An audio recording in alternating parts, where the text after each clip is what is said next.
"Stop acting like a nurse." My brother whispered it into my ear just loud enough for a few officers to glance over, but quiet enough so he could pretend he never said it. The chandelier hanging over the military ballroom flickered across his metals, making his smirk look sharp and metallic.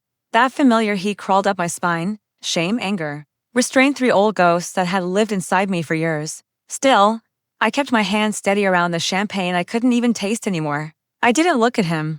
Instead, I looked past him to the far corner of the room, where the general's son sat alone in his wheelchair, folded into his dress blues like he was trying to disappear. My brother snorted. "Seriously, Lena, you patch-up cuts. You're not a hero. Stop pretending." His words slid under my skin like a cold blade, the same kind he'd used long ago to slice apart everything I once trusted. But tonight wasn't about him. I stepped out of his shadow, letting the soft rise of the orchestra guide me toward the boy who had no reason to look up.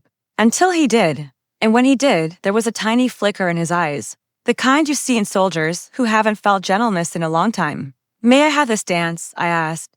His breath caught. I can't, you can," I told him. "With me." I unlocked the brakes on his chair and rolled him gently toward the dance floor. The music deepened and the room seemed to shift around us. People parted like a slow-moving tide, curious, unsure. Then I saw him, the four-star general, standing perfectly still, eyes shining. He looked at us like he was staring at a ghost. When he walked toward us, slow and trembling, the air tightened. He stopped beside me, voice thick. "Colonel, you've just saved my son's life." Behind me, my family froze. And right there, that was the moment my revenge truly took root. My brother hadn't always been poison. Once, God help me, I believed in him. I thought he loved me the way a brother should. As kids, we were inseparable. I patched up his scrapes on the field, and he defended me from the neighborhood bullies. We swore loyalty to each other before we even knew what betrayal meant. But the military changed him. Ambition sharpened his confidence into cruelty. Rank became sweeter to him than blood. Somewhere along the way, he decided my quiet discipline threatened his loud rise. He wanted glory.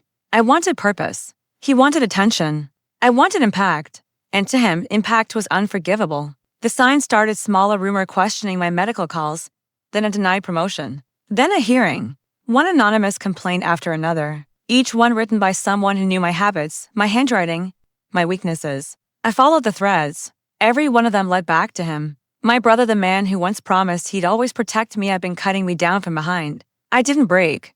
I didn't scream. I didn't confront him. I simply started to plan. Revenge doesn't need rage. It needs patience. I learned his goals, his obsession with becoming the general's protege, his hunger for a spotless public image that would rocket him to command. He wanted legacy. So I planned to give him a moment he could never erase. I earned the general's family's trust not through manipulation, but through sincerity. His son, David, had been sinking deeper into himself ever since the accident that took his mobility. People treated him like a symbol instead of a person. I talked to him, trained with him, listened to him, reminded him of the parts of himself he thought the wreckage had taken away. And the general noticed. He saw the way I treated his son like a soldier, not a burden. He saw the steady hands my brother mocked. He saw who I truly was, the person my brother kept trying to erase.